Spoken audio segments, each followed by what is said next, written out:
Hey guys, how's it going and welcome to another video. So today I thought I would share with you guys a couple of diet hacks. So first I have a low calorie, high protein vegan brownie recipe and it's only 43 calories per brownie, which is sick. I'll share the macros down below. And then I'm going to talk to you guys about just some healthy food swaps and some healthy snacks that I like to incorporate when I diet. So basically when you're trying to lose body fat, you want to be focusing on, well, obviously creating a calorie deficit, and in order to make that easier for you and less of a pain, you should focus on eating low calorie dense foods. So that means you're going to be eating a lot of voluminous foods that take up a lot of space in your stomach but that don't have a lot of calories in them. That way you feel fuller for longer and that way you feel more satiated. So foods that are high in water, high in fiber are great for that. When foods are high in fiber, they take longer to digest, so they keep you fuller for longer as well. And then you want to focus on eating foods that are high in protein for a couple of reasons. One, protein has a very satiating effect, so you will feel fuller for longer when you have high protein meals. And second, the thermic effect of protein is higher than that of carbs or fats, meaning that your body burns more calories digesting protein rather than carbs or fats. Granted, it's a very negligible amount, but it does add up over time. So that is why eating a high protein diet can be very, very helpful if you're trying to cut body fat. I'd also recommend drinking lots and lots of water just to fill you up. And you will inevitably get cravings, and that's just part of the process, I guess. But you can get really creative in the kitchen and try and beat those cravings. So I'm going to share with you guys right now a vegan protein brownie recipe with only 43 calories per brownie. These are a treat. I got this recipe from the Flexible Dieting Lifestyle. I'll put his Instagram right here. And originally the recipe was not vegan. I veganized it by replacing the egg with egg replacer, and I'm going to share the recipe with you guys right now. So we're going to start by preheating our oven to 180 degrees Celsius, which is 350 Fahrenheit. You will be needing 100 grams of zucchini, 45 milliliters of almond milk, egg replacer, 15 grams of cacao powder, 10 grams of coconut flour, stevia to taste. If you're like me, that's a lot of fucking stevia. 2 grams of baking powder, 1 scoop of your favorite vegan protein powder. So in a blender, we're gonna put our zucchini, our almond milk, and our egg replacer, and we're just gonna blend that until it's nice and smooth.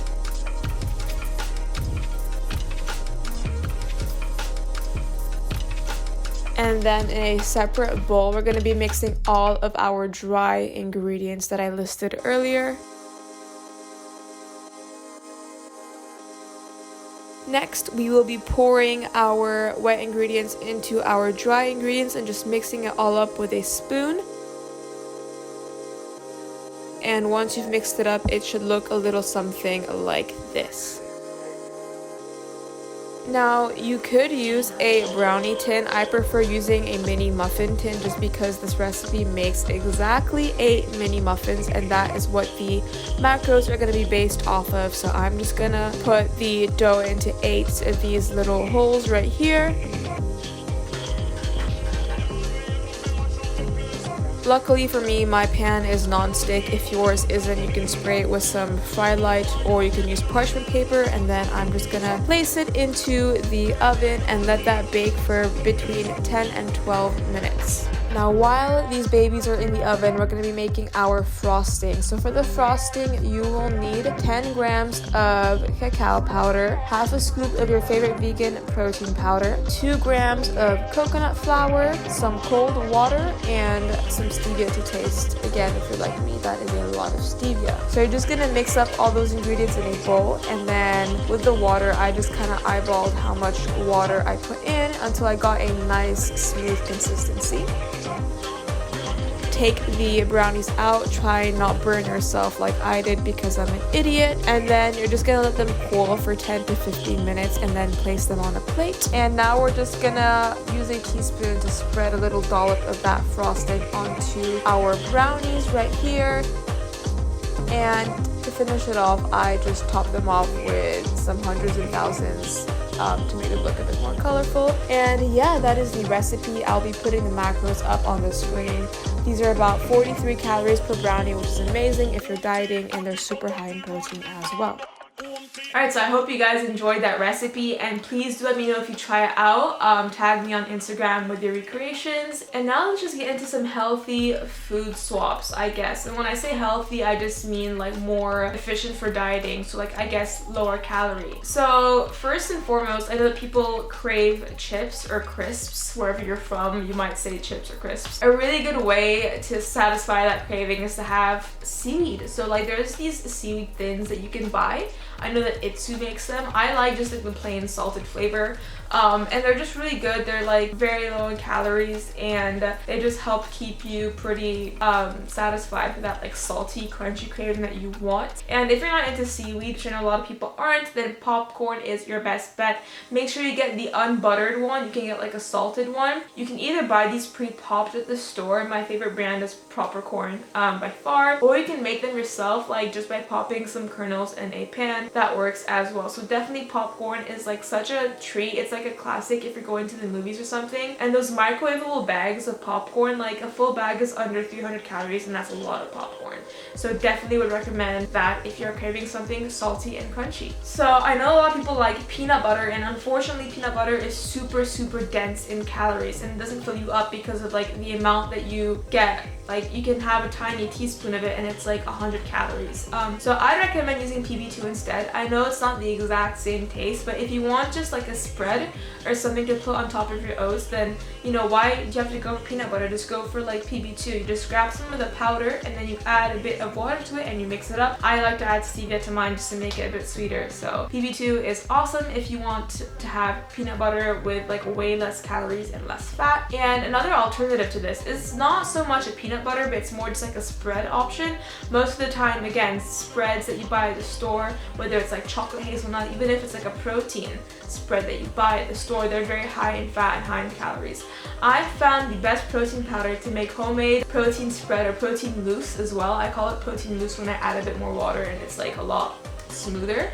I use the PhD Smart Plant protein powder. I have this protein powder in salted caramel and in chocolate cookie. The chocolate cookie is by far my absolute favorite. So what I do is I put a scoop of that in like a small mug, and then I slowly just add a bit of water to it, and I keep mixing it until I reach like a really nice consistency, and it forms like a really nice fluffy mousse. So I put that in the fridge to become like just a bit colder as well, and then I can snack on that like just by itself, by the spoonful. It's really good. Or I like to spread it on some corn thins as well. That's a very satisfying and tasty snack, and it's only like under, like a scoop of protein powder is just under 100 calories, and you get way more from that scoop of protein powder than you would from peanut butter, because if you had the same amount of peanut butter, like volume wise, it would add up to like 500 calories or even more. So yeah, this is an awesome discovery I've made recently with the PhD Smart Plant protein powders. I would highly recommend trying those ones out. Not sponsored by PhD Smart, by the way. If they want to sponsor me, then you know, that'd be great, but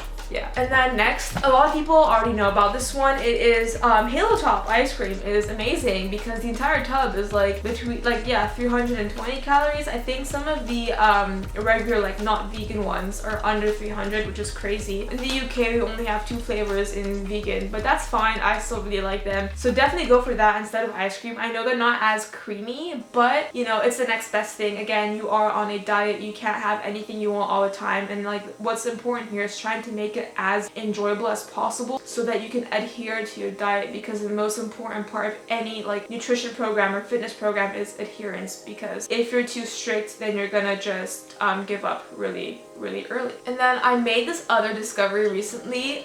These are sold out everywhere right now, but like a month ago they weren't, and they're these low-calorie wafers. They're not advertised as low calorie, but they just are. They're by the brand Askies, and I used to buy them at my Sainsbury's, and I can't find them anywhere anymore, which is really annoying. But each wafer had like 5 calories in them, which is insane. So I would literally just like dip those into that protein mousse I was talking about, or have them with my Halo Top ice cream, and it's just 5 calories per wafer. I mean, you know, it's hard to overeat that. So that's something that I would really recommend if you crave like that, just something crunchy, something to munch on sometimes, but you don't want to like binge on so many calories. Those are amazing, and I would definitely recommend them. And then instead of like regular yogurt, whether you're vegan or not, I would highly recommend recommend the Alpro unsweetened yogurt, and it's just like the plain one. I add stevia to it to make it sweet. And guys, the entire tub is just over 200 calories. That is insane. That's an insane amount of food, volume of food for so little calories, and it fills you up. It's super high in protein. It has 20 grams of protein in it, and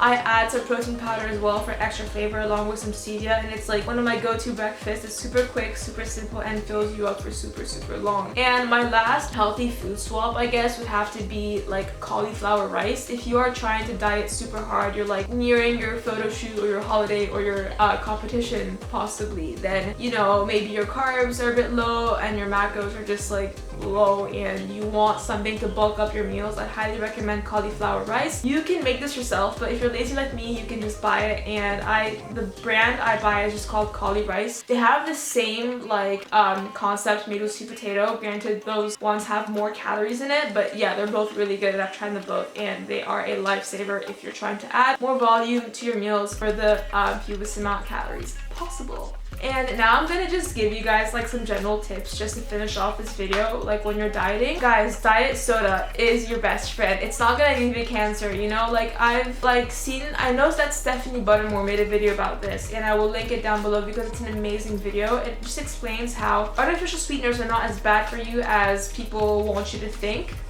Sugar is worse for you, that is for sure. She says something along the lines of like you would have to drink like 31 cans. It's either 21 or 31. I think it's 21 cans of Diet Coke every single day for the rest of your life for the artificial sweeteners in them to be like maybe bad for you. And obviously no one drinks 21 cans of Diet Coke in one day. I really hope you don't. But yeah, so don't be afraid of artificial sweeteners, guys. Just have the diet soda. It will really save so many calories. Like it's not worth just having the sugar ones. Another one is just use stevia. If you're like me and you have a sweet tooth, then just use stevia in everything. It helps so much with my sweet cravings, honestly, guys. Like I feel like I'm having dessert for some meals just because I add stevia to them, so it really is awesome. Next, I would highly recommend looking at some low-calorie syrups if you want to add like syrups to your coffee, or like if you make protein pancakes or your oatmeal or things like that. I'll put a link down below to this brand that I've tried, and they're really good. And actually my friend Chen Yang has like an affiliate link, so I'll put her link down there so you can support her, and I think you can get a discount using her code. So I definitely recommend. They have like a huge array, a huge variety of different like sauces, both sweet and savory, that you can choose from to spice up your meals for like very little calories. And then next, this is like a really big culprit when it comes to dieting, is people like mistake healthy for low calories. So like olive oil is healthy, but there's so many calories in it because it is oil. So if you don't have a non-stick pan and you need something to make it non-stick like oil, just use Frylight spray. I'll spray it a couple times and just wipe it around the pan, and there you go. It's like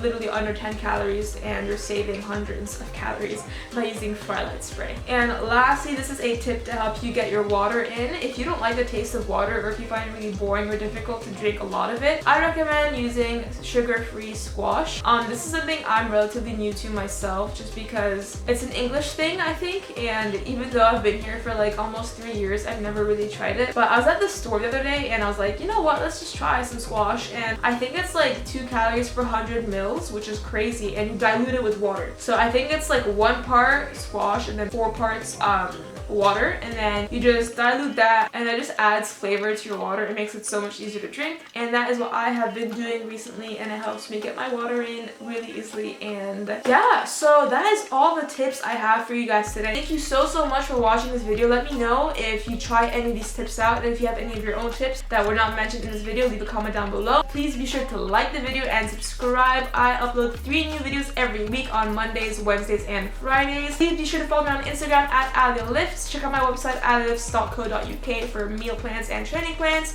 And until next time, bye!